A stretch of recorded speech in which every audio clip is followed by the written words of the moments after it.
बंदी छोड़ सतगुरु रामपाल जी परमेश्वर जी की जय हो। सत्साई भाई और बहनों, पुस्तक मानवता का गिरता हास तथा विकास, इसके ऊपर वीडियो बनाने की श्रृंखला जारी है। ये पुस्तक सतलोक आश्रम मैनेजमेंट हरियाणा दावा करता है कि ये हम सतलोक आश्रम वालों के अर्थात राष्ट्रीय समाज सेवा समिति वालों के द्वारा लिखी गई है। भाई और बहनों, पुस्तक चाहे परम पूज्य परमेश्वर सतगुरु रामपाल जी के कर कमल से लिखी गई हो, चाहे सतलोक आश्रम अर्थात राष्ट्रीय समाज सेवा समिति वालों के माध्यम से लिखी गई हो, आप और हमने इस पुस्तक को पढ़कर पुस्तक के निष्कर्ष को निकाल कर इस पुस्तक के अंदर जो बातें हैं, जो ज्ञान है, यदि वो हमारे अनुकूल है, सतगुरु रामपाल जी के प्रवचनों के अनुकूल है, तो हमने उसका अध्ययन करके उसका निष्कर्ष निकाल के, क्योंकि निष्कर्ष निकालने के लिए सतगुरुदेव जी ने हमें अपना अमर तत्व ज्ञान दे दिया है। हम सही और गलत का निर्णय तत्व ज्ञान आधार से अब बड़ी आसानी से कर सकते हैं। हमें कोई भी भ्रमित नहीं कर सकता है। तो हमने केवल निष्कर्ष निकालना है और निष्कर्ष निकालने के बाद जो बातें हमारे भक्ति को बढ़ाएंगी, जो बातें हमारे विश्वास को बढ़ाएंगी, जिन बातों से हमें दृढ़ता मिलेगी, हमने केवल उन्हीं बातों को ग्रहण करना है। और जो बातें, जो ज्ञान सतगुरुदेव जी के भक्ति विधान के विपरीत होगा, हमने उसको छोड़ देना है। तो वीडियो में हम आगे बढ़े उससे पहले पूज्य गुरुदेव भगवान का आशीर्वाद प्राप्त करेंगे, परमेश्वर जी का जयकारा लगाएंगे। बंदी छोड़ सतगुरु रामपाल जी परमेश्वर जी की जय हो।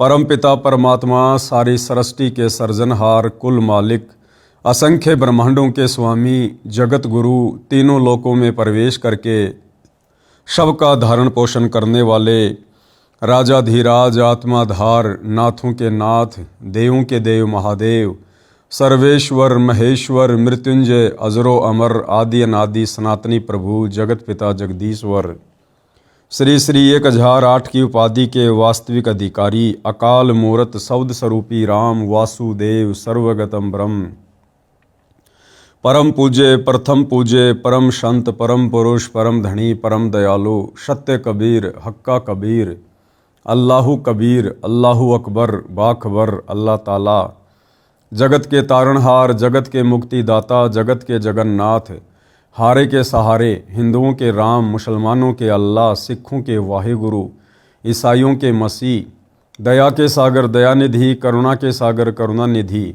स्वयंभू परिभू, संकट मोचन, कष्ट हरण, मंगल करण, दुख भंजन, अविगत कबीर, निर्विकार निर्विषम परमात्मा, अलय अलेख सतगुरु, आदि अनादि सतगुरु, असली मर्यादा पुरुषोत्तम, असली राम, असली कृष्ण, असली घनश्याम, असली मुरारी, राजाओं के राजा, महाराजाओं के महाराजा, शहंशाहों के शहंशाह, सम्राटों के सम्राट, भगवानों के भगवान, अल्लाहों के अल्लाह, प्रभुओं के प्रभु, मसीहाओं के मसीह, सच्चे वाहिगुरु, बाबाओं के बाबा, पीरों के पीर, सेठों के सेठ, जगत सेठ, सावड़सा सेठ, सर्वगुण संपन्न, अनंत कोटि कलाओं के स्वामी, अनंत कोटि ब्रह्मांडों के नायक, योगियों में महायोगी, ध्यानियों में महाध्यानी, सिद्धों में परम सिद्ध, ज्ञानियों में तत्व ज्ञानी, ब्रह्म ज्ञानी, महाज्ञानी, परम ज्ञानी, सर्वश्रेष्ठ ज्ञानी, विज्ञानी, युवा कबीर, समर्थ कबीर, असमवात, अमित ओजा, सच्चे रहनुमा, करीम अल्लाह, सुभान अल्लाह,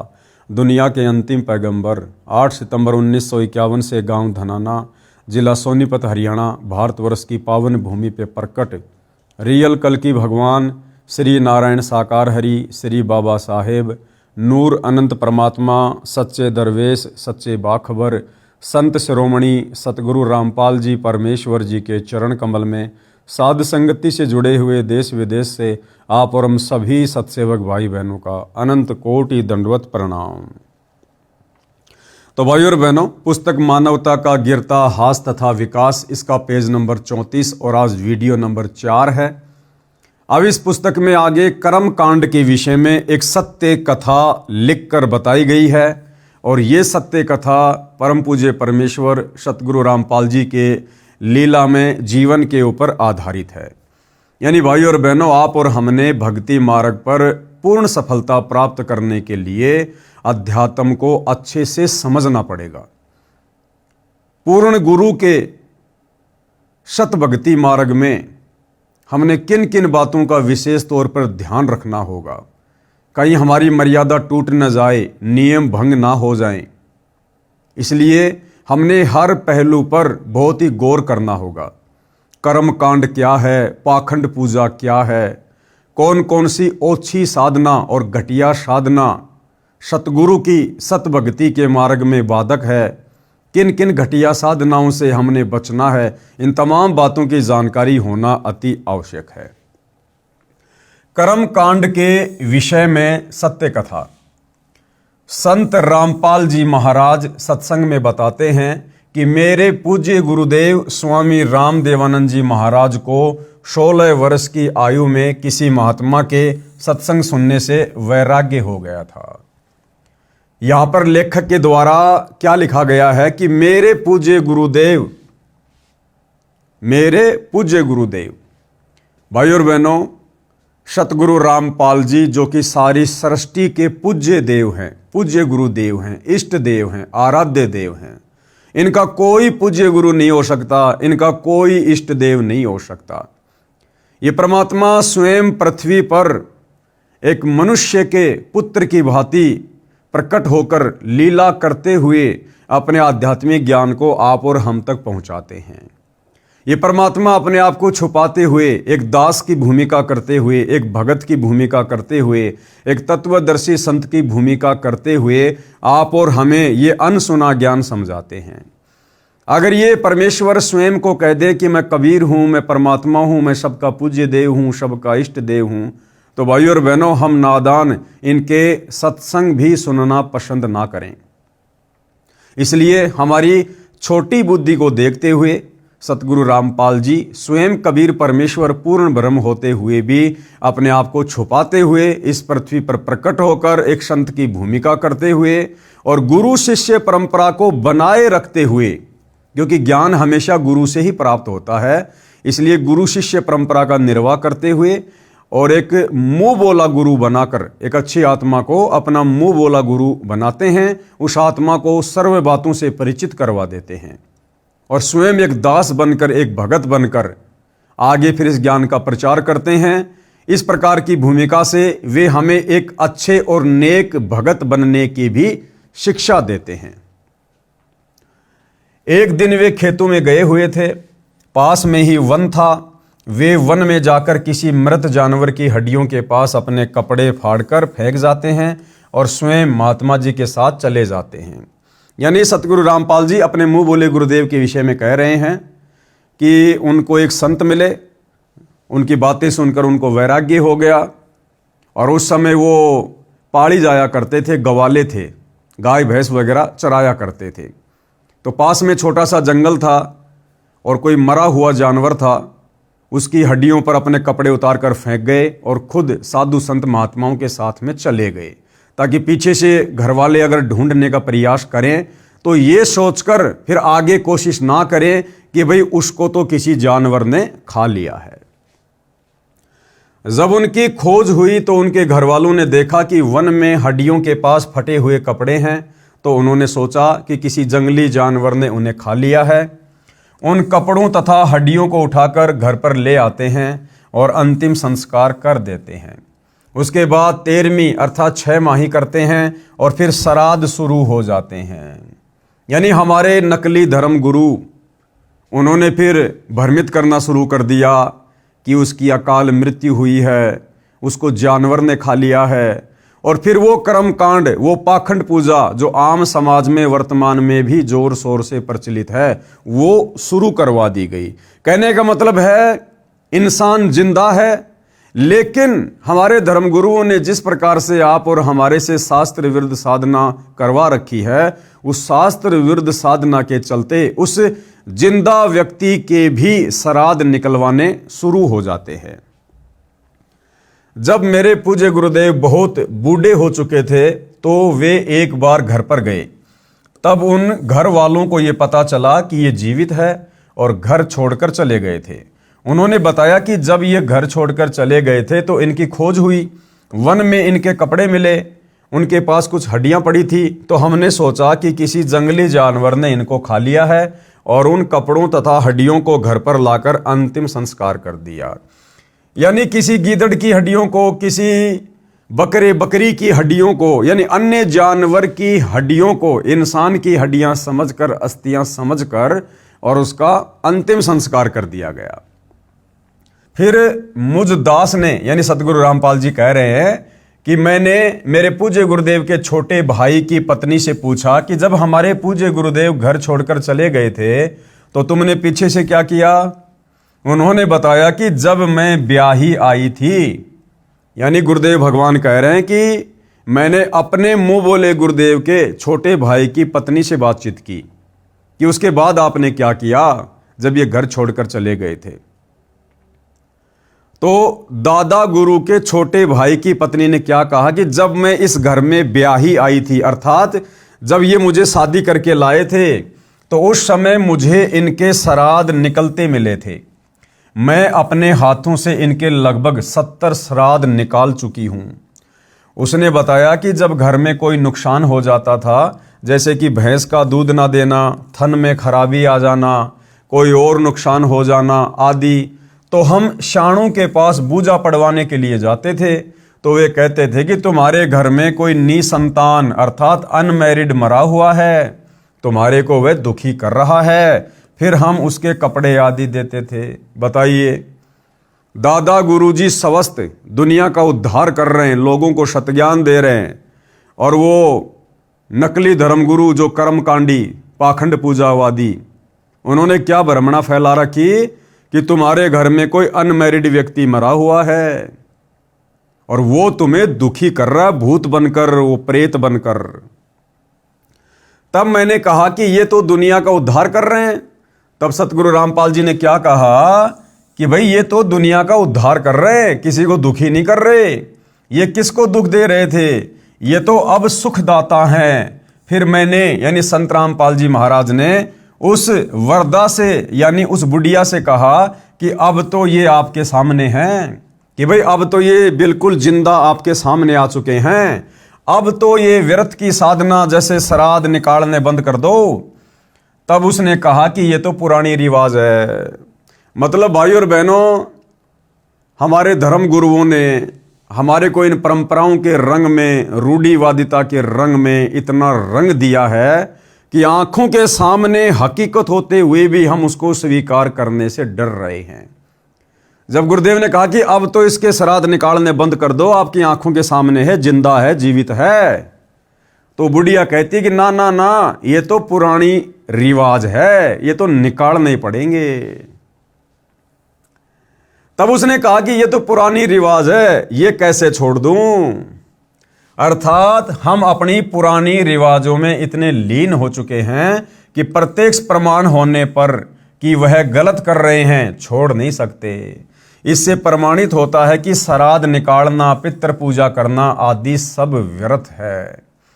इससे भाइयों और बहनों ये भी सिद्ध होता है कि आज आप और हम चंद आत्माओं ने, जो आत्माएं सतगुरु रामपाल जी परमेश्वर जी के संपर्क में आई हैं, उनसे दीक्षा लेकर मर्यादा में रहकर भक्ति कर रही हैं, आप और हमारे ऊपर देखो कितनी बड़ी रजा, कितनी बड़ी मेहर पूज्य गुरुदेव भगवान की।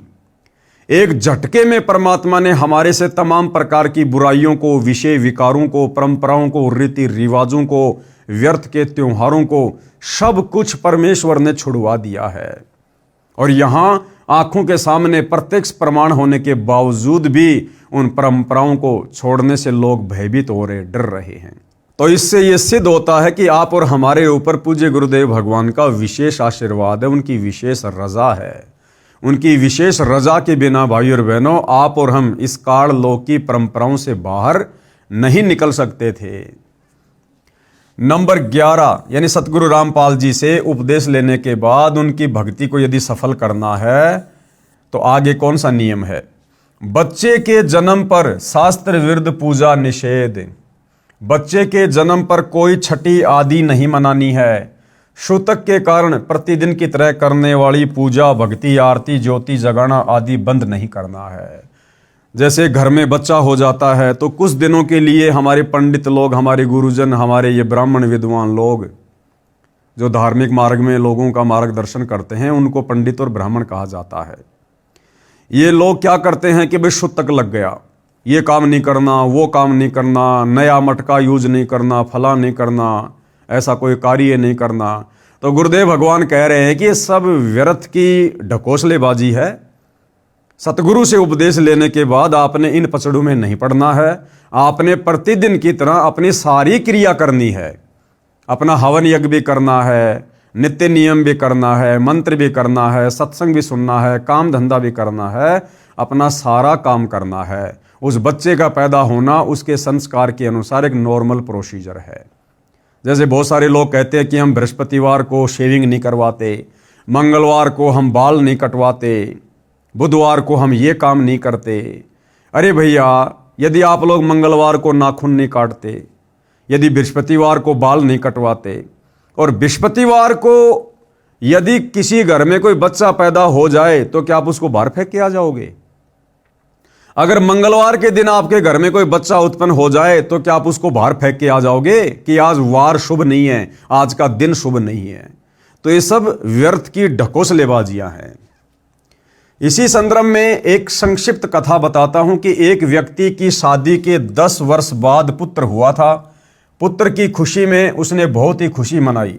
20-25 गांवों को भोजन के लिए आमंत्रित किया और बहुत ही गाना बजाना हुआ, अर्थात काफ़ी पैसा खर्च किया।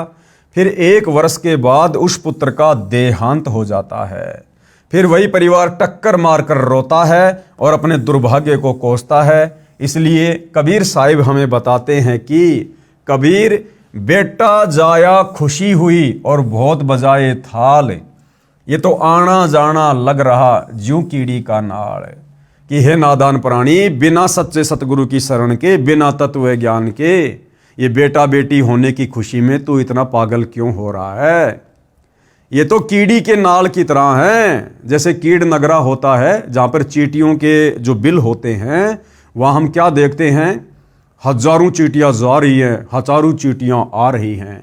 तो गुरुदेव कहते हैं कि तो आना जाना लगा हुआ है। दादा मर गया, घर में पोता आ गया, एक मर गया, दूसरे का जन्म हो गया। कि भैया, ये तो अपने अपने संस्कार को पूरा करने के लिए दुनिया आ रही है, जा रही है। तो किस बात पे खुश हो रहा है? आज घर में बेटा हो गया, पोता हो गया, बड़ी खुशी मनाई, डीजे बजाया, लोगों को भोजन करवाया, और उस बेटे का या पोते पोती का अगले क्षण का भरोसा नहीं, जिंदा रहेगा या मरेगा। आज खुशी मना रहा है, 10 दिन बाद उसकी किसी बीमारी से या अन्य कारणों से अगर उसकी डेथ हो गई, फिर वो पूरा परिवार चिल्ला चिल्ला कर बाल पाड़ पाड़ के रो रहा है। तो किस बात की खुशी, जब तुम्हें आगे का पता नहीं, तुम्हें पीछे का पता नहीं, कब तुम्हारे साथ में क्या घटना घटित हो जाए, फिर भी हम इस गंदे लोक में खुशियां मना रहे हैं। तो भाइयों और बहनों, ये हमारी अज्ञानता है, तत्व ज्ञानहीनता है। इसलिए सच्चे सतगुरु के सत्संग सुनने की जरूरत पड़ती है। सच्चा सतगुरु हमें भविष्य के दर्शन करवाता है अपने तत्व ज्ञान के माध्यम से। कबीर, पतझड़ आवत देख कर बन रोवे मनमाही, और ऊंची डाली पात थे अब पीले हो जाई। कबीर, पात झड़नता यूक है सुन भई तरवर राय, अब के बिछुड़े नहीं मिले न जाने कहाँ गिरेंगे जाए। कबीर तरवर कहता पात से सुनो पात एक बात, यहाँ की याही रीति है एक आवत एक जात।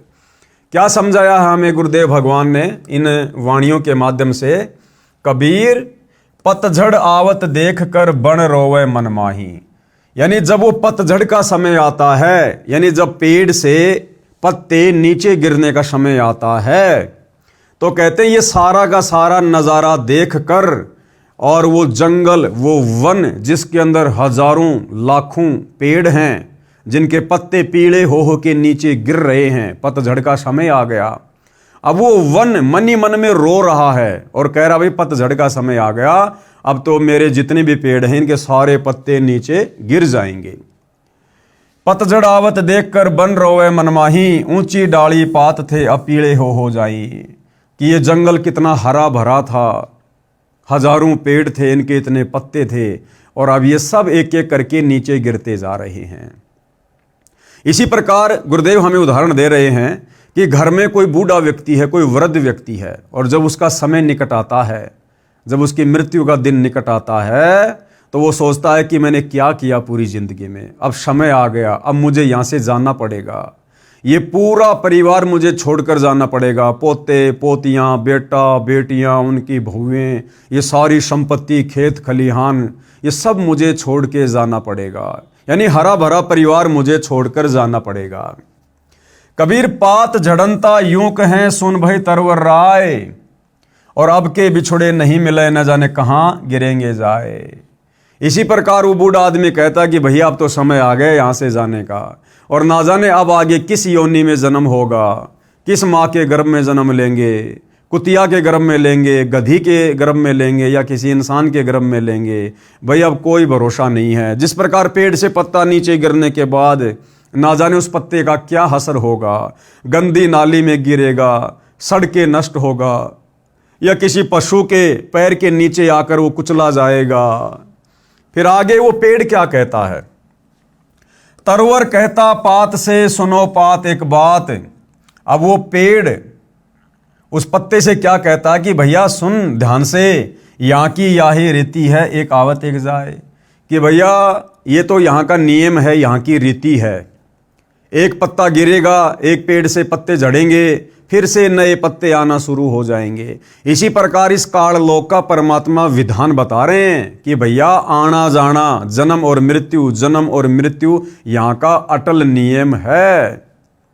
अगर इस अटल नियम से बचना चाहता है, बाहर निकलना चाहता है, तो केवल सच्चे सतगुरु की सत भक्ति ही एकमात्र विकल्प है, समाधान है, दूसरा कोई नहीं है।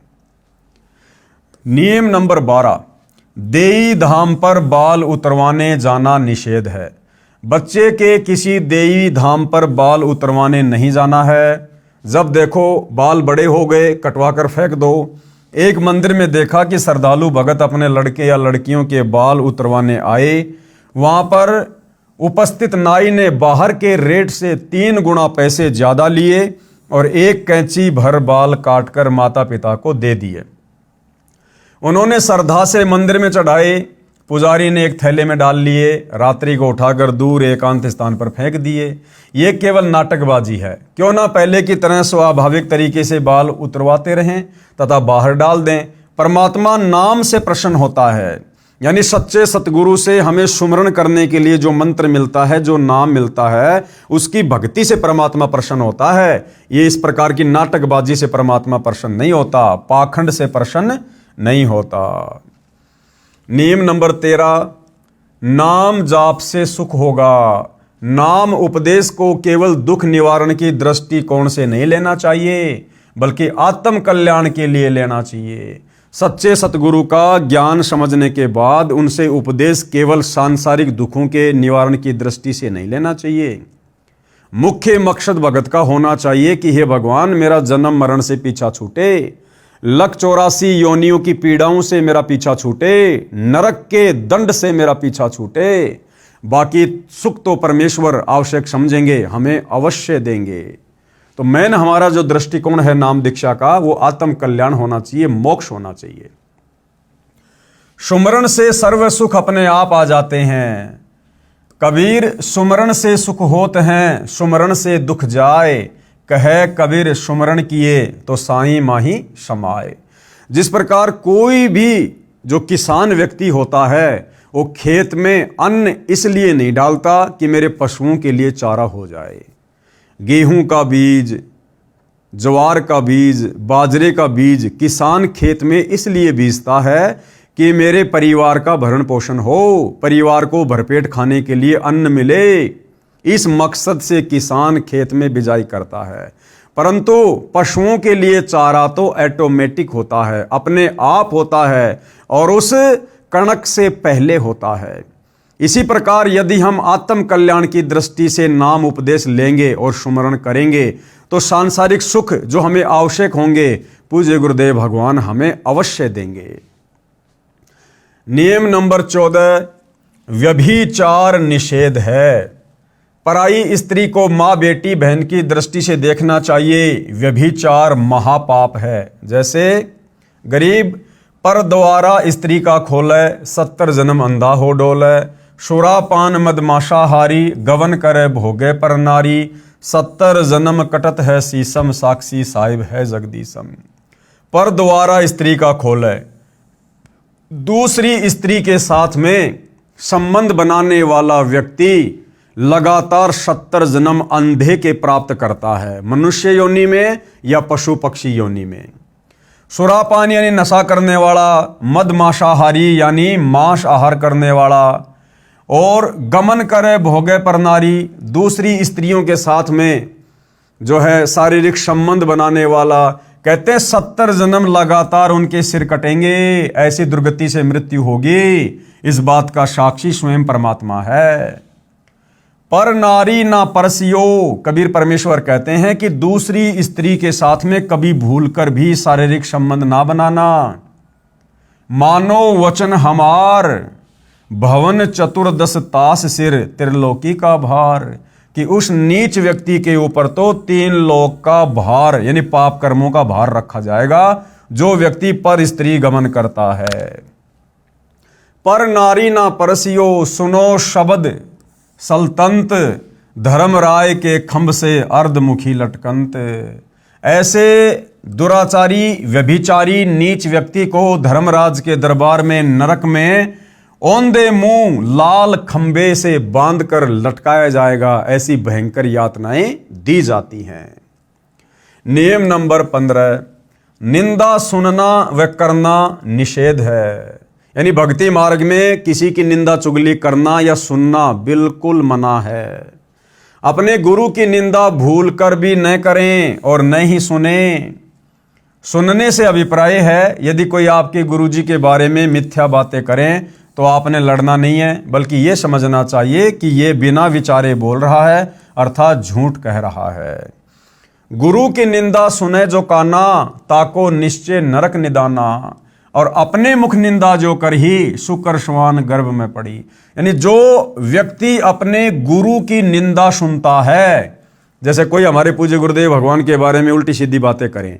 अब भाइयों और बहनों, आप और हमें तो अपने भगवान के बारे में अच्छे से पता है, लेकिन जो अनजान व्यक्ति हैं, नादान व्यक्ति हैं, काल प्रेरित हैं, वो तो किसी भी महापुरुष के विषय में कुछ भी ऊट पटांग बातें कर सकते हैं।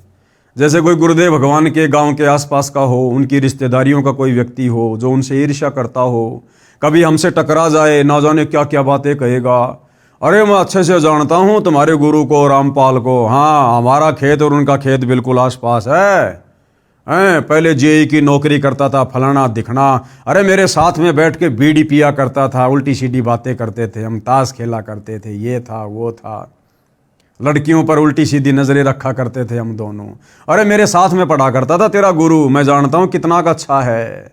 तो भाइयों और बहनों, ये काल चाहेगा कि हमारे मन में गुरुजी के प्रति कोई शंका पैदा हो जाए, कोई विक्षेप पैदा हो जाए। तो आप और हमने भूलकर भी किसी भी व्यक्ति के मुख से अपने गुरु के विषय में निंदात्मक बातें सुनकर विक्षेप पैदा नहीं करना है।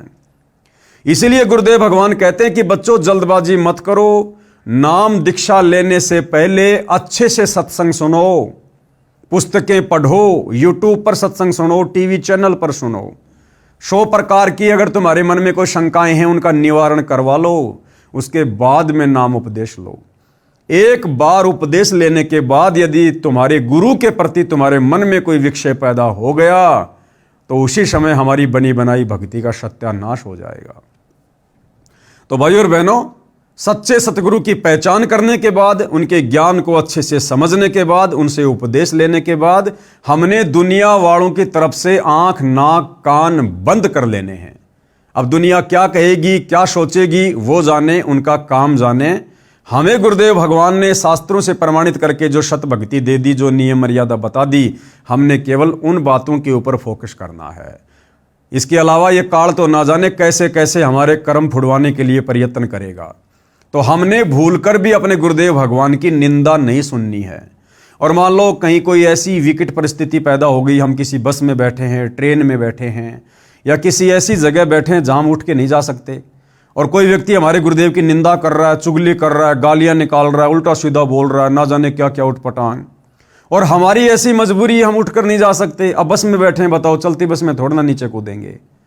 तो हमने उन व्यक्तियों की बातों पर ध्यान नहीं देना, वो जो मर्जी बोलता रहे, हमने यकीन नहीं करना उसकी बातों पर कि ये जो कह रहा है बिल्कुल बातें सही हैं।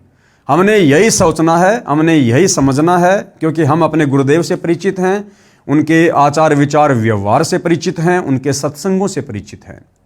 और वैसे भी परमात्मा कहते हैं कि साधु शब्दा परखिए, दुख पड़े घर नार, सूर वीर जद जानिए, जब रण बाजे तलवार। तो साधु संत महात्माओं की पहचान तो उनके वचनों से, उनके शब्दों से, उनके सत्संगों से होती है। तो वो व्यक्ति चाहे जो मर्जी ऊट पटांग बातें करे, लेकिन हमने हृदय से स्वीकार नहीं करना कि ये व्यक्ति जो बात हमारे गुरुदेव के बारे में बोल रहा है उल्टी सीधी, ये सत्य हो सकती हैं। यदि हमने उसकी बातों पर यकीन कर लिया, इसका मतलब हमने गुरु की निंदा सुननी शुरू कर दी।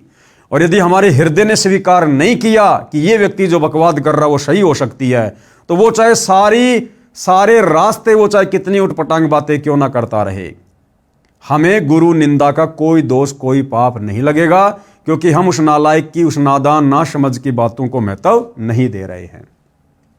और अपने मुख निंदा जो करही, शुक्र स्वान गर्भ में पढ़ी, और जो नाम उपदेश लेने के बाद अपने मुंह से अपने गुरुजी की निंदा करता है काल प्रेरणा से, कहते हैं वो तो सीधा लक 84 योनि में जाता है, गधे कुत्ते सूअर की योनियों को प्राप्त करता है, उसका कोई ठिकाना नहीं होगा। फिर निंदा तो किसी की भी नहीं करनी है और ना ही सुननी है, चाहे वह आम व्यक्ति ही क्यों ना हो। कबीर साहिब कहते हैं, तिनका कभू ना निंदिए जो पांव तले होय, कभू ऊंट आखन पड़े पीर घनेरी होय। निंदा के विषय में गुरुदेव क्या करें कि भाई निंदा तो हमने किसी की भी नहीं करनी है, आम व्यक्ति की भी नहीं करनी है। ये भक्तों का काम नहीं होता है। भक्तों का काम होता है भक्ति करना, बाकी अपना काम धंधा करना। फालतू के लोगों के पास में उठना बैठना, गप्पे मारना, गपशप करना, ये भक्तों का काम नहीं होता है। तो निंदा तो हमने आम व्यक्ति की भी नहीं करनी। जैसे गांव का कोई व्यक्ति जबरदस्ती हमें बैठा ले और फिर वो व्यक्ति किसी और की निंदा करने लग जाए और हमसे झूठी हाँ भरवाए, तो हमने ऐसे व्यक्तियों के पास बैठना ही नहीं है। उनके पास बैठने से हमारा समय बर्बाद होगा, हमारी सांसें बर्बाद होंगी और कहीं ना कहीं हम गलती कर बैठेंगे। इसलिए आवश्यक काम हो अपना काम करो, तुरंत वहां से उठते चल बनो। उसके पास बैठने का व्यर्थ में कोई काम नहीं है। गुरुदेव अपनी वाणी में कहते हैं कि भाई दुनिया सेती दोस्ती पड़े भजन में भंग, भाई एका एकी राम से या साधु के संग। व्यर्थ में गांव वालों के पास में, यार दोस्तों के पास में बिल्कुल नहीं बैठना चाहिए। वैसे तो भक्ति मार्ग में आने के बाद भगत का कोई यार दोस्त होता ही नहीं है। इस भक्ति मार्ग में हमारा सबसे बड़ा यार, हमारा दोस्त, हमारा मित्र, हमारा गुरु है। क्योंकि गुरु कभी भी हमें सत्य भक्ति मार्ग से नहीं भटकाएगा। गुरु कभी भी हमें कुमार्ग पर जाने की शिक्षा नहीं देगा। सांसारिक यार दोस्त रिश्तेदार हमें लाख कुशिक्षा दे देंगे कुमार्ग पर चलने की, लेकिन सतगुरु हमेशा सद्मार्ग पर चलने की ही शिक्षा देगा। तो हमारा सबसे बड़ा जो मित्र है, मित्र का मतलब क्या होता है? जो हमें सही शिक्षा दे। तो सही शिक्षा केवल सतगुरु दे सकता है। तो भगत का सबसे बड़ा मित्र भी उसका सतगुरु है। तो गुरुदेव कहते हैं व्यर्थ में लोगों के पास में नहीं बैठना चाहिए। दुनिया से ती दोस्ती पड़े भजन में भंग। कहीं ना कहीं तुम्हारे भजन में, तुम्हारी भक्ति में बाधा उत्पन्न होगी, मर्यादा टूटेगी। तो क्या करें? एका एकी राम से या साधु के संग। क्या करना चाहिए भगत ने? एका एकी राम से। एका एकी राम का मतलब होता है एक तुम और एक तुम्हारा राम, यानी तुम्हारा गुरु। यानी या तो अपना सत्संग सुनो, या अपना सुमरण करो, गुरु की महिमा में कोई शब्द गा लो, या तो ये प्रोसीजर अपनाओ, या फिर किसी भगत भाई से बातचीत कर लो, या किसी भगत भाई बहन के पास में जो आसपास रहते हैं, घूमते घूमते वहां चले जाओ। अब भगत भगत से मिलेगा तो क्या करेगा? परमात्मा की चर्चा करेगा, मालिक की महिमा करेगा। तो इस प्रकार से भक्ति मार्ग पर हम गलतियां करने से, मर्यादाएं खंड करने से बच सकते हैं। दूसरा कोई तरीका नहीं है। तो गुरुदेव कहते हैं कि निंदा तो भगत ने जो है वो तिनके की भी नहीं करनी है। तिनका, घास का तिनका, सूखा तिनका नीचे पड़ा हुआ है।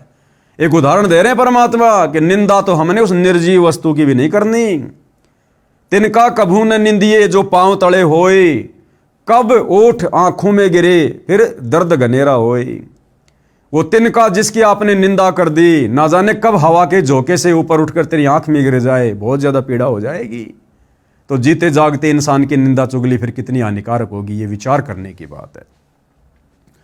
नियम नंबर 16, गुरु दर्श की महिमा, यानी गुरुदेव के दर्शनों की महिमा। गुरुदेव के दर्शनों से कितना लाभ। सत्संग में समय मिलते ही आने की कोशिश करें तथा सत्संग में नखरे यानी मान बढ़ाई करके नहीं आवें, अपितु अपने आप को एक बीमार समझ कर आवें। यानी सत्संग में हमने किस भाव से जाना चाहिए। देखो भाई और बहनों, सतगुरु रामपाल जी स्वयं पूर्ण ब्रह्म परमेश्वर हैं, कबीर देव हैं, अंतर्यामी हैं, जानी जान हैं।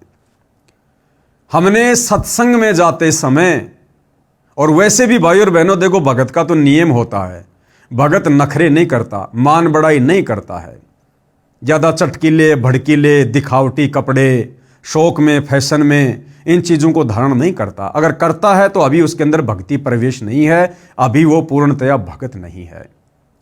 जिस प्रकार एक रोगी व्यक्ति डॉक्टर के पास में किस प्रकार से जाता है, वो चाहे कितने पैसे वाला हो, कितना धनी हो, कितना बड़ा अधिकारी हो, वो एक रोग कटवाने की दृष्टि से डॉक्टर के पास जाता है। उस समय उसको कोई अभिमान, कोई अहंकार नहीं होता है। डॉक्टर जैसा उसको आदेश देता है वो वही बैठ जाता, वही लेट जाता है, वैसा ही करता है। इसी प्रकार सत्संग में जाते समय भगत ने भी इसी प्रकार से मतलब व्यवहार करना चाहिए। अपने आप को जन्म मरण का सबसे बड़ा रोगी समझना चाहिए। सबसे बड़ा रोगी, यदि मेरी किसी भी हरकत से मेरे गुरुदेव भगवान के दिल को जरा भी ठेस पहुंची तो मेरा जन्म मरण का रोग नहीं कटेगा। फिर मैं गधा कुत्ता शुअर बनता डोलूंगा, नरक में ठोका जाऊंगा, फिर क्या बनेगी मेरे साथ। फिर गधा कुत्ता शुअर बनूंगा, तब ये मान बढ़ाई, नखरे, ये चौंचलेबाजी, ये नाटकबाजी, ये पद प्रतिष्ठा, मान बढ़ाई, अहंकार फिर कहाँ जाएगा ये।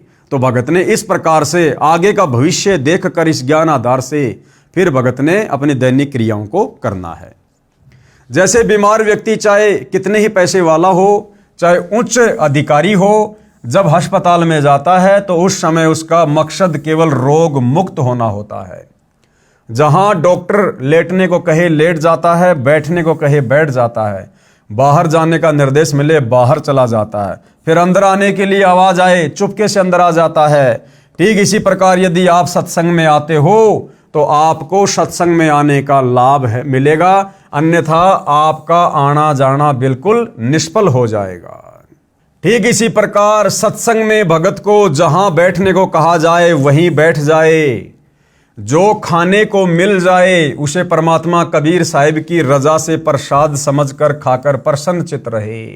नखरेबाजी ना करे कि भगत जी मेरे को तो आपने ठंडी रोटी दे दी, उस भगत को अचार दे दिया, मेरे को तो दिया ही नहीं है। इस प्रकार की नखरेबाजी सत्संग में नहीं चलती। जो आपके भाग्य में आपके सामने परोसा जा रहा है उसको अपने गुरुदेव भगवान का प्रसाद मानकर ग्रहण कर लीजिएगा। कबीर संत मिलन को चालिए तज माया अभिमान, जो जो कदम आगे रखे वो ही यज्ञ समान। जो भगत निरअभिमानी होकर एक दास, एक आधीन भाव से गुरु के दर्शनों के लिए चलता है, सत्संग के लिए चलता है, मान बढ़ाई नखरों से दूर होकर, कहते हैं उस भगत का जब वो सत्संग की तरफ चलता है उसका एक एक कदम एक एक यज्ञ के समान उसके भक्ति अकाउंट में जमा हो जाता है। कबीर संत मिलन को चालिए दिन में कई कई बार, आसोज के में ज्यों घना करे उपकार। कबीर दर्शन साधु का परमात्मा आवे याद, लेखे में वो है घड़ी बाकी के दिन बाद। कबीर दर्शन साधु का मुख पर बसे सुहाग, भाई दर्श उन्हीं को होते हैं जिनके पूर्ण भाग। नंबर 17 गुरु महिमा। गुरु महिमा, यदि कहीं पर पाठ या सत्संग चल रहा हो या वैसे गुरु जी के दर्शनार्थ जाते हो तो सर्वप्रथम गुरु जी को दंडवत लंबा लेटकर प्रणाम करना चाहिए। देखो भाई और बहनों, कितनी बढ़िया शिक्षा हमें पॉइंट नंबर 17 से मिल रही है। कितनी बड़ी शिक्षा।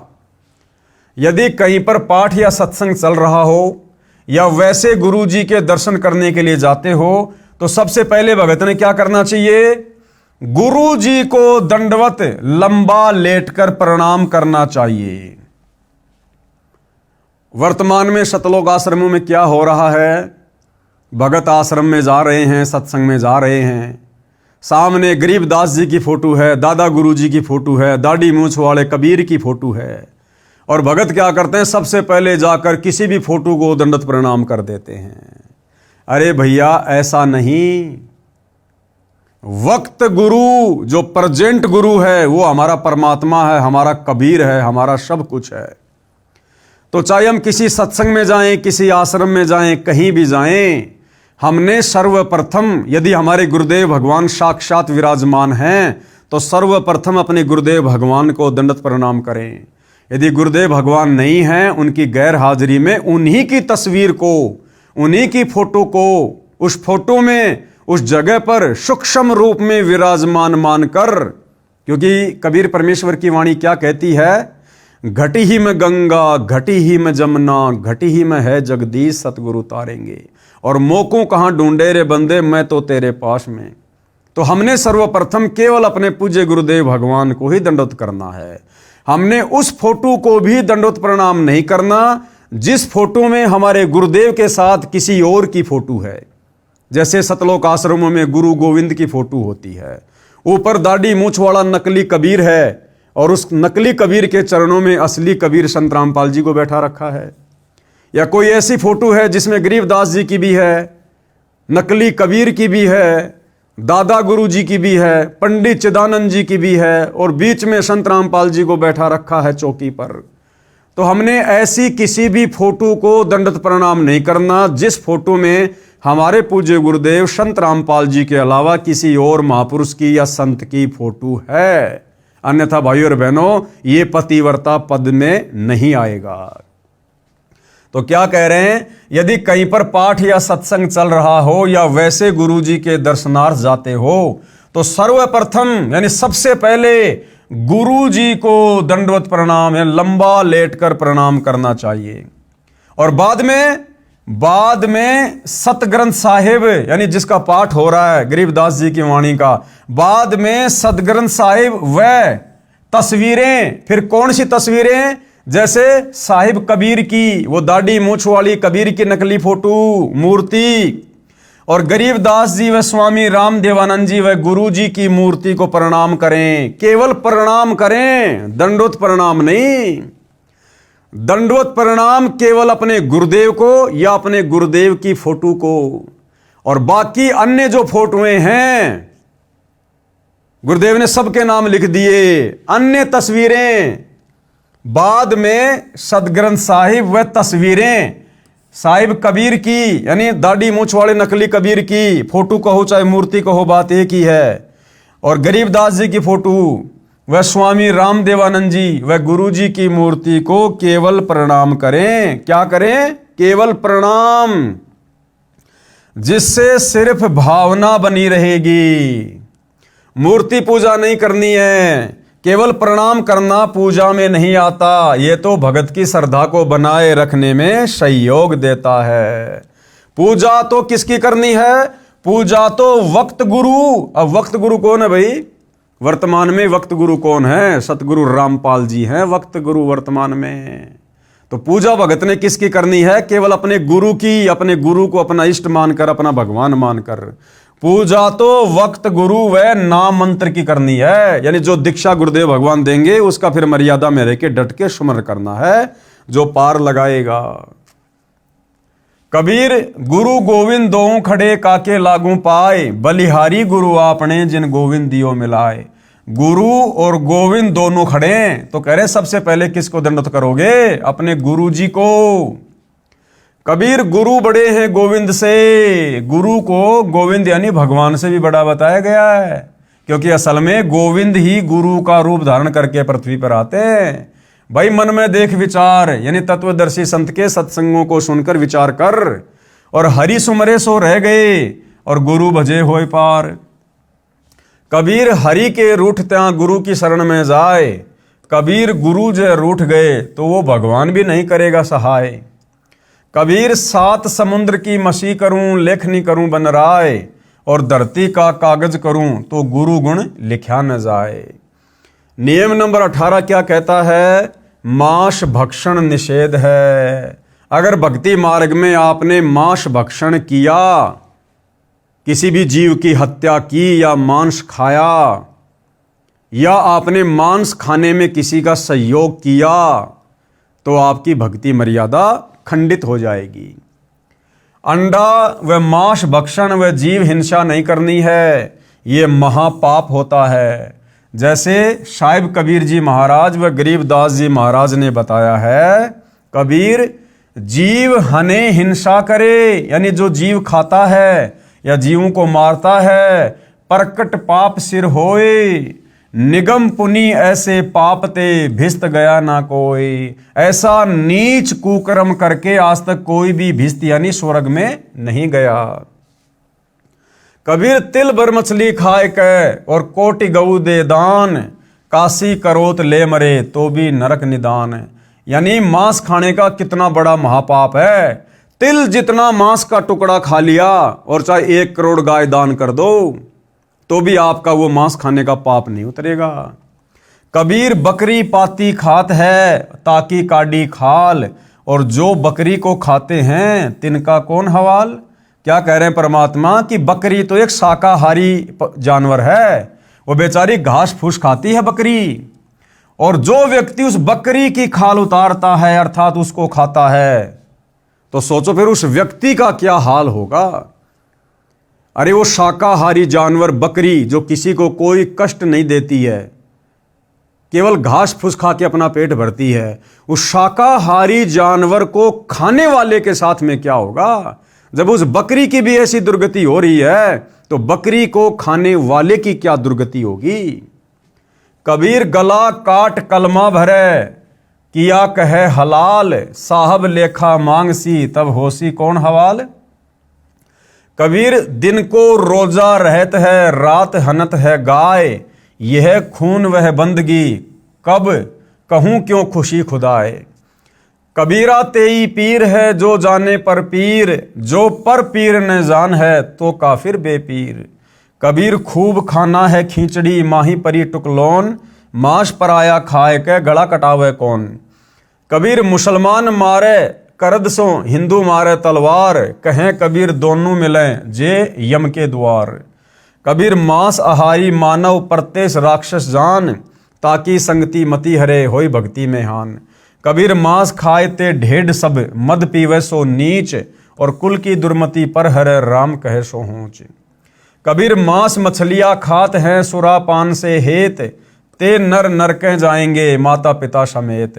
कबीर जीव हिंसा जो करते हैं या आगे क्या पाप, और कंटक जूनी जिहान में सिंह भेड़िया और सांप।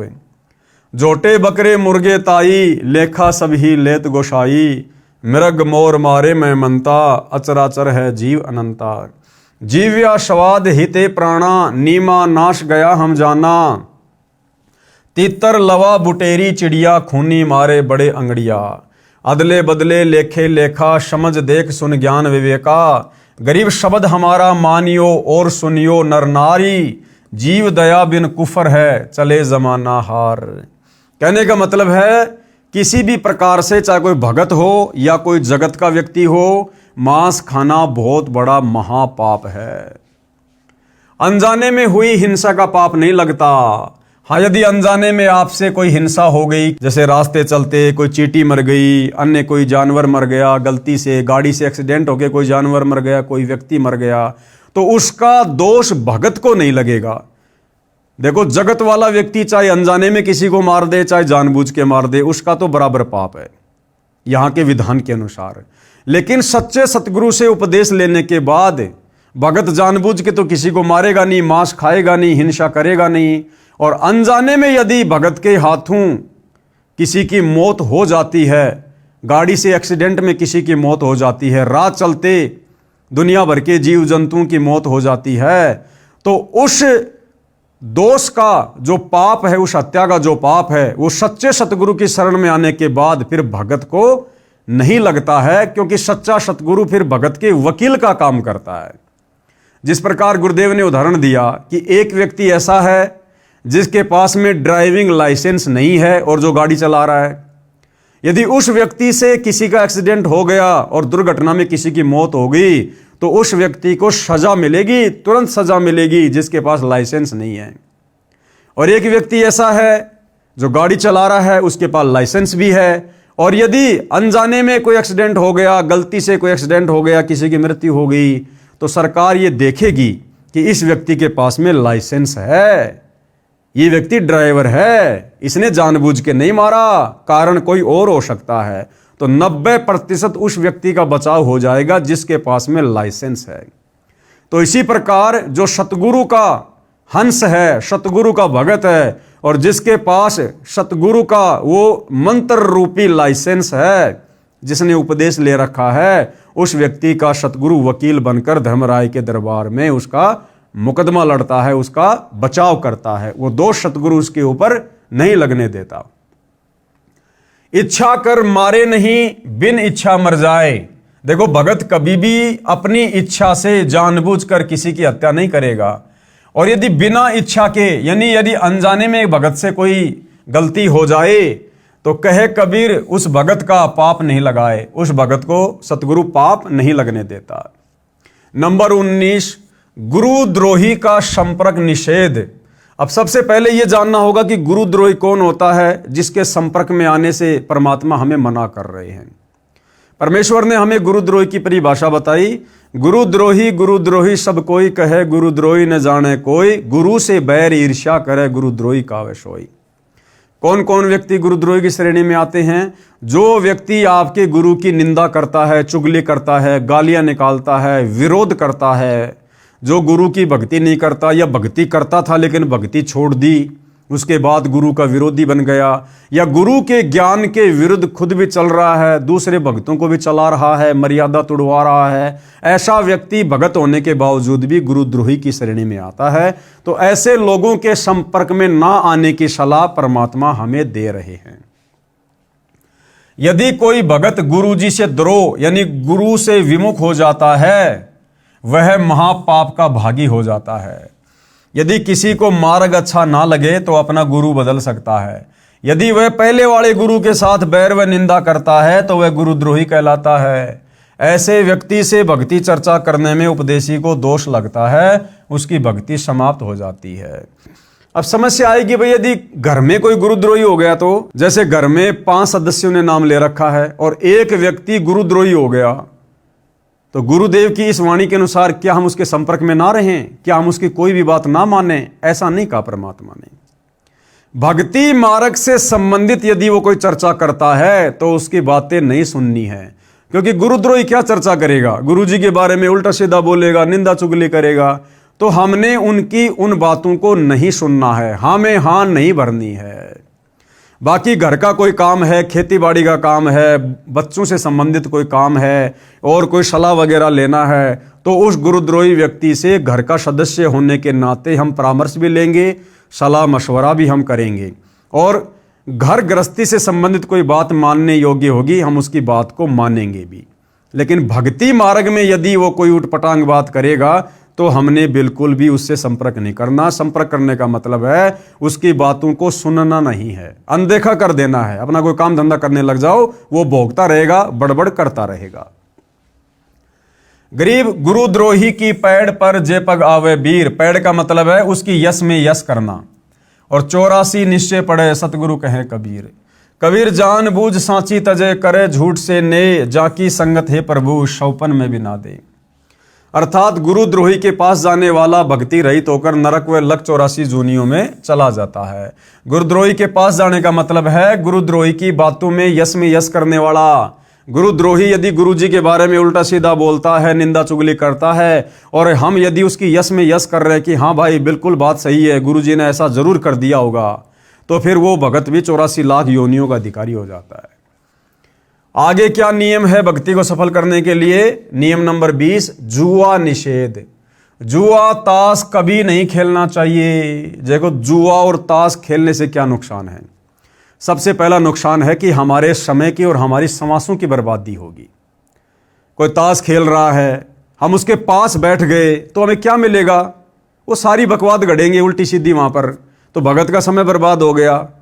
भगत ने जो समय परमात्मा की भक्ति में, सत्संग में, सुमरण में लगाना चाहिए था, वो समय वहां पर बैठकर व्यर्थ में बर्बाद हो गया। एक दूसरे की निंदा चुगली सुनेगा। ताश जुआ खेलने वाले के यहाँ पर अक्सर लड़ाई झगड़े भी हो जाते हैं, झूठी किसी की गवाही देनी पड़ेगी, जबरदस्ती तेरा कोई गवाह में नाम लिखवा देगा, हो गया परेशान। और दूसरी बात, गुरु का वचन हो गया कि भगत ने जुआ और ताश नहीं खेलना, उनके पास भी नहीं बैठना। अब यदि हम खेलना तो दूर, यदि उनके पास भी जाकर बैठ गए तो भी गुरु वचन टूट गया, और गुरु वचन टूटने से भाई और बहनों फिर हमारी दुर्गति अवश्य होगी, हम फिर मोक्ष प्राप्त नहीं कर सकते। दूसरा, एक जुए के खेल ने महाभारत का युद्ध करवा दिया, सर्वनाश करवा दिया कौरवों का और पांडवों का। 18 करोड़ सेना मरवा दी एक जुए ने। जुआ ताश कभी नहीं खेलना चाहिए।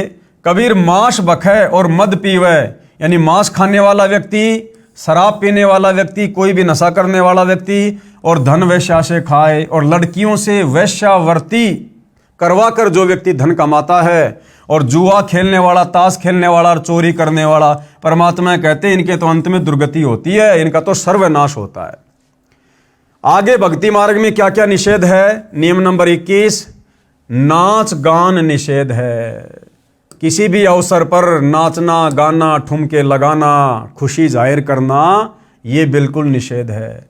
किसी भी प्रकार के खुशी के अवसर पर, जैसे घर में कोई ब्याह, शादी, विवाह, जन्मदिन, पार्टी, किसी भी प्रकार के खुशी के अवसर पर नाचना व अश्लील गाने गाना भक्ति भाव के विरुद्ध है। जैसे एक समय एक विधवा बहन किसी खुशी के अवसर पर अपने रिश्तेदार के घर पर गई हुई थी। सभी खुशी के साथ नाच गा रहे थे, परंतु वह बहन एक तरफ बैठकर प्रभु चिंतन में लगी हुई थी। फिर उनके रिश्तेदारों ने उनसे पूछा कि आप ऐसे क्यों निराश बैठे हो? वह भी हमारी की तरह नाचो, गाओ और खुशी मनाओ। इस पर वह बहन कहती है कि किसकी खुशी मनाऊं? भाई किस बात की खुशी मनाऊं? मुझ विधवा का एक ही बेटा था, वह भी भगवान को प्यारा हो चुका है, अब क्या खुशी है मेरे लिए? ठीक इसी प्रकार इस काल के लोक में प्रत्येक व्यक्ति की स्थिति है। यहां पर गुरु नानक देव जी की वाणी है, ना जाने काल की कर डारे, किस विधि डल जा पासावे, जिनाते सिरते मौत खुड़क दी उन्हानु केड़ा हंसावे। कि भाई एक पल में ये काल बली ना जाने क्या घटना घटित कर दे।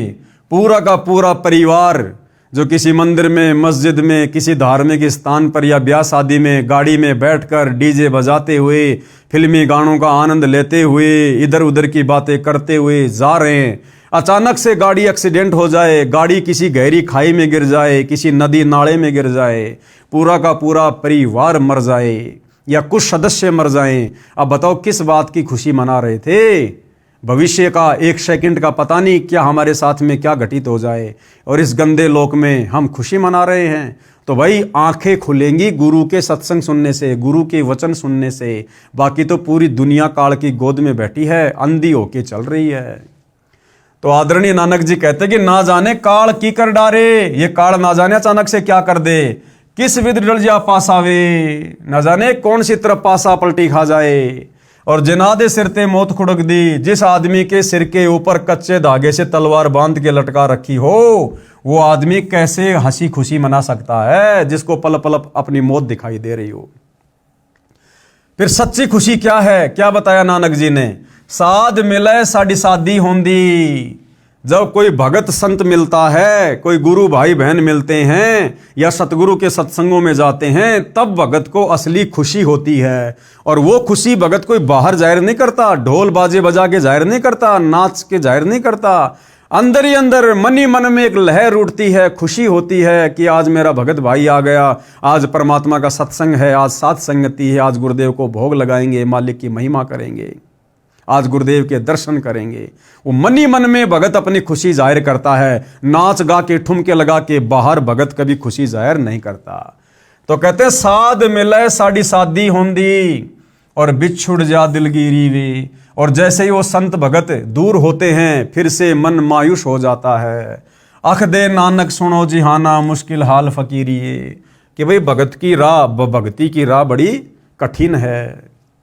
कबीर साहिब जी महाराज भी कहते हैं, कबीर झूठे सुख को सुख कहे, मान रहा मन मोद, शकल चबी ना काल का, कुछ मुख में कुछ गोद। कि भाई इस काल लोक के झूठे सुखों को तू सुख मान रहा है। आज किसी के घर में बेटा उत्पन्न हो गया, पोता उत्पन्न हो गया, खुशी में नाच रहा, गा रहा, डीजे बजा रहा, झूठी खुशी मना रहा है। 4 दिन बाद हॉस्पिटल में बेटा मर गया, पोता मर गया, अब वो सारी की सारी खुशी गायब हो गई। तो परमात्मा कहते हैं इस काल के लोक में नादानो, किस बात की खुशी मना रहे हो तुम? कबीर झूठे सुख को सुख है, मान रहा मन मोद, सकल चबी ना काल का, कुछ मुख में कुछ गोद। कबीर बेटा जाया खुशी हुई बहुत बजाए थाल। अरे ये तो आवन जाना लग रहा ज्यों कीड़ी का नाल। विशेष आगे गुरुदेव क्या कह रहे हैं, स्त्री तथा पुरुष दोनों ही परमात्मा प्राप्ति के अधिकारी हैं। स्त्री और पुरुष दोनों को ही मनुष्य शरीरधारी, मानव शरीरधारी प्राणी कहा जाता है। ये दोनों ही मोक्ष प्राप्ति के अधिकारी हैं। स्त्रियों को मासिक धर्म के दिनों में भी अपनी दैनिक पूजा, ज्योति लगाना आदि बंद नहीं करना चाहिए। ना ही किसी के देहांत या जन्म पर भी दैनिक पूजा कर्म बंद नहीं करना। माता बहनों को हर महीने जो मासिक धर्म होता है, उस मासिक धर्म के समय भी अपनी भक्ति को, पूजा पाठ को या जैसे ज्योति लगाना है, इन क्रियाओं को बंद नहीं करना है। इन नकली धर्म गुरुओं ने, पाखंडी धर्म गुरुओं ने ज्ञानहीनता के चलते स्त्रियों को पुरुषों से हे समझ लिया। जिस समय माता बहनों को मासिक धर्म होता है तो हमारे नादान धर्म गुरुओं ने ये कहकर, तरह तरह की बातें कहकर कि मासिक धर्म के समय स्त्रियां खाना नहीं बना सकती हैं, नए कपड़े नहीं पहन सकती हैं, पूजा पाठ नहीं कर सकती हैं, भगवान को भोग नहीं लगा सकती हैं। ये दुनिया भर का पाखंड और आडंबर फैला रखा था। अब गुरुदेव भगवान ने आकर हमें सत भक्ति से परिचित करवाया है, पाखंड की दुनिया से बाहर निकाला है। तो हम जितने भी सतगुरु रामपाल जी परमेश्वर जी के फॉलोवर हैं, उनके भगत हैं, वो चाहे स्त्री है, चाहे पुरुष है, चाहे किसी भी प्रकार की कोई भी समस्या है, मासिक धर्म तो छोड़ो, अगर घर में किसी की मृत्यु हो जाए, चाहे अकाल मृत्यु हो, चाहे किसी बच्चे की मृत्यु हो, चाहे किसी वृद्ध की मृत्यु हो, हम भक्तों ने तीनों समय की आरती करना, सत्संग सुनना, ज्योत लगाना, यानी कोई भी धार्मिक क्रिया हमने नहीं छोड़नी है। चाहे सांसारिक रीति रिवाज के हिसाब से, चाहे सूतक हो, चाहे पातक हो, चाहे कुछ भी हो, क्योंकि हमारा कल्याण भगवान की भक्ति से होगा। अरे सूतक पातक के समय हम लोग खाना पीना क्यों नहीं छोड़ते भाई? बोलना चलना क्यों नहीं छोड़ते भाई? कपड़े पहनना क्यों नहीं छोड़ते भाई? ये सूतक पातक के समय भक्ति क्यों छोड़ रहे हैं? क्योंकि ये काल का षड्यंत्र है, काल का जाल है, और हमने काल के अनुसार नहीं, काल के बाप अकाल सतगुरु रामपाल जी के अनुसार चलना है। नोट, जो भगत जन इन 21 सूत्रीय आदेशों का पालन नहीं करेगा उसका नाम समाप्त हो जाएगा। अब देख लो भाई और बहनों, पूरे 21 नियम आप जियों को इस पुस्तक मानवता का गिरता हास तथा विकास के अंदर बता दिए, समझा दिए गए हैं। अब आप जी खुद ही विचार कर लेना, अगर इन 21 नियमों में से आपने एक भी नियम तोड़ा तो आपका प्रथम नाम नहीं चलेगा। आपके प्रथम नाम से आपको कोई किसी प्रकार का लाभ नहीं मिलेगा, आपकी मर्यादाएं खंडित मानी जाएंगी। ये 21 सूत्रीय नियम प्रथम उपदेश वाले भगत के लिए लागू होते हैं, और जब आपको दूसरा नाम सतनाम मिलेगा उसके बाद आपको 34 नियम और मिलेंगे। इन नियमों के अलावा 34 नियम और मिलेंगे, और जो व्यक्ति उन 34 नियमों में रहकर भक्ति नहीं करेगा उसका सतनाम नहीं चलेगा। यदि अनजाने में कोई गलती भी हो जाती है तो वह माफ हो जाती है, अनजाने की गलती माफ है। भगत ने नाम दीक्षा ले ली, अब एकदम से तो सारा ज्ञान समझ नहीं पाएगा, तो जब तक उसको सतनाम नहीं मिलता है, और यदि अनजाने में उसने कोई गलती कर दी, अनजाने में भले किसी ने धोखे से उसको शराब पिला दी हो ठंडे में मिलाकर, किसी ने उसको मांस खिला दिया हो धोखे से, तो अनजाने में हुई गलती का कोई दोष परमात्मा ने नहीं बताया, उस भगत का नाम खंडित नहीं होता है। फिर भी कोई शंका है तो गुरुदेव ने शुद्धिकरण का ऑप्शन दिया हुआ है, वापस अपने गुरुदेव के पास जाकर उनसे समायाचना करके सारी बातें बता के फिर से गुरुदेव का आशीर्वाद प्राप्त करो, फिर से नाम उपदेश ले लो जैसा गुरुदेव कहें। बाकी जानबूझ के यदि हम सांची तजेंगे, गलती करेंगे, तो फिर हमारा नाम कोई काम नहीं करेगा। यदि अनजाने में कोई गलती हो जाती है वह माफ हो जाती है, और यदि जानबूझ कर कोई गलती की है तो वह भगत नाम रहित हो जाता है, उसकी सदस्यता भंग कर दी जाती है, यानी सतगुरु से उसका कनेक्शन कट जाता है। इसका समाधान यही है कि गुरुदेव जी से क्षमा याचना करके दोबारा नाम उपदेश लेना होगा, आप जी को पुनः सदस्यता प्राप्त होगी। अगर नाम खंडित भी हो गया तो किससे याचना करनी है? अपने गुरु जी से, गुरुदेव जी से क्षमा याचना करके। और वर्तमान समय में आज 2026 है, गुरुदेव हिसार जेल में बैठे हैं। जगह जगह सतलोक आश्रम वालों ने, इन राष्ट्रीय समाज सेवा समिति वालों ने अपने धार्मिक धंधे के लिए नाम दीक्षा केंद्र खोल रखे हैं, आश्रम खोल रखे हैं। रोजाना हजारों की संख्या में भगत वहां जाकर नाम शुद्ध करवा रहे हैं। अरे नादानो, गुरुदेव का विधान क्या है? अगर आपने गलती भी कर दी है, नाम भी खंडित हो गया है जाने अनजाने में, तो नाम शुद्ध करवाने से पहले साक्षात अपने गुरुदेव से प्रार्थना करनी पड़ती है। अब बताओ, वर्तमान में गुरुदेव तिहाड़ जेल में बैठे हैं और तुम हजारों की संख्या में रोजाना नाम शुद्ध करवा रहे हो। अरे कौन है जो तिहाड़ जेल में जाकर अपने गुरुदेव से आज्ञा लेकर फिर नाम शुद्ध करवा रहा है? तो भाइयों और बहनों, ये वर्तमान में गुरुदेव की गैर हाजिरी में नाम दीक्षा के अंदर खोल खोल कर, ये फर्जी सतलोक आश्रम खोल खोल कर जो पाखंड, जो धार्मिक धंधा चल रहा है, ये बिल्कुल मिथ्या है, बेकार है। इसका कोई औचित्य नहीं है किसी भी प्रकार से।